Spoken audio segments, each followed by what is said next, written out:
বিষ্ণুর 10 অবতারের মধ্যে আজ আমরা জানবো বিষ্ণুর প্রথম অবতার মৎস্য অবতার সম্পর্কে। আসুন জানা যাক। 1000 বছর আগে মনু নামে এক ধার্মিক রাজা বাস করতেন।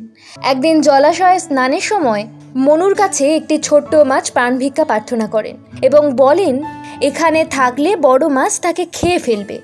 এই শুনে মনু কমণ্ডলুতে করে মাছটিকে বাড়ি নিয়ে এসে একটি ছোট্ট পাত্রে রাখলেন। মাছটির আকার দিন দিন ক্রমশ বাড়তে থাকে, ফলে তাকে বড় পাত্রে তারপর পুকুরে স্থানান্তরিত করা হয় এবং একসময় এতটাই বড় হয়ে যায় যে তাকে মহাসমুদ্রে রাখা হয়। মনু মাছের এমন দৃশ্য দেখে অবাক হন।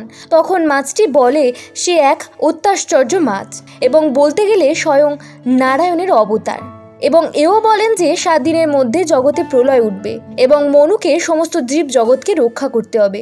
এজন্য তিনি মনুকে একটা বড় নৌকো বানানোর কথা বলেন এবং 7 মহান ঋষি সহ সব রকমের জীব সম্পদ, খাদ্য, শস্য, বৃক্ষবীজ সংগ্রহ করার পরামর্শ দেন। 7ম দিন আগত হলে ভগবান মৎস্য রাজার সামনে হাজির হন এবং তাকে নির্দেশ দেন যে তিনি সর্ববাসুকীকে দড়ি হিসাবে ব্যবহার করে তার সিংটির সাথে বেঁধে রাখতে, এবং এভাবেই নারায়ণের অবতার মৎস্য সমস্ত জীবজগৎকে রক্ষা করে নতুন করে বাঁচার পথ দেখায়।